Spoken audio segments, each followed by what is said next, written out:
Dear student, কেমন আছো? I hope প্রত্যেকে ভীষণ ভালো আছো।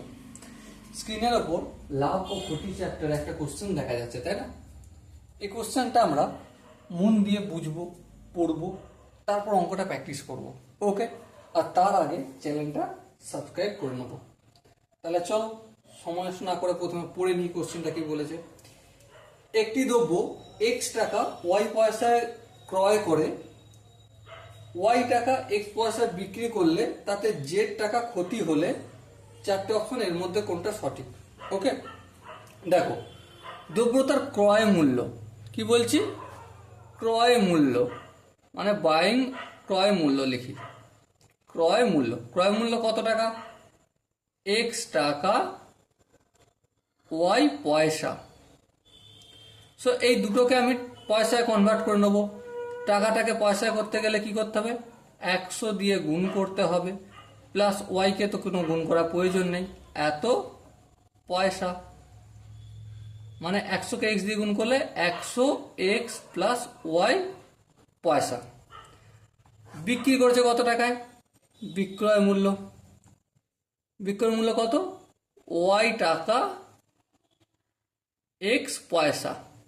সেম এটাকেও আমি পয়সায় কনভার্ট করে নেবো।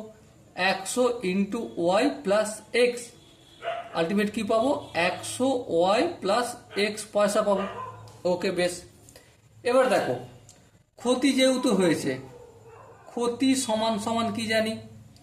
ক্ষতি সমান সমান ক্রয় মূল্য মাইনাস বিক্রয় মূল্য, তাই না?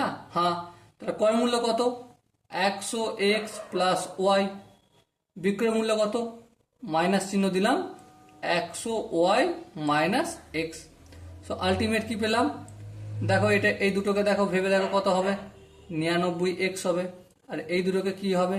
Minus 99 y. ক্ষতি কতটা হয়েছে? জেড, তাহলে এদিকে জেড লিখবো ক্ষতির জায়গায়। হ্যাঁ, ঠিক। দেখো, দুদিক থেকে আমি একটা কাজ করছি। কি কাজ করব? জেড যেমন থাকলো 99 কমন নেবো। হ্যাঁ, 99 কমন নেবো। তাহলে কি পাবো? X minus y. এবার লক্ষ্য করো, জেডটাকে যদি সমানের অপোজিট দিকে বাড়াই তাহলে কি হবে? X minus Y by Z. আর 99কে যদি এদিকে বাড়াই তাহলে একের নিচে 99 হয়ে যাবে, তাই না? 1/99 মানে কি? 0.99 equal to x minus Y by z. Okay, so এটা পেলাম, x minus Y by z equal to 0.99। I hope এই কোশ্চেনটা প্রতিটা স্টেপ বোঝা গেছে। যদি কোনো জায়গায় মনে হয় যে এই জায়গাটা আর একটু বেশি ডিসকাশন দরকার আছে, ডিটেলস আলোচনার দরকার আছে, তার জন্য কি করলাম? কমেন্টটা খোলা রইল। ওকে, চলো দেখা হচ্ছে পরবর্তী এরকম একটা সুন্দর সেশনে। ততক্ষণ পর্যন্ত ভালো থেকো, সুস্থ থেকো এবং জয় হিন্দ।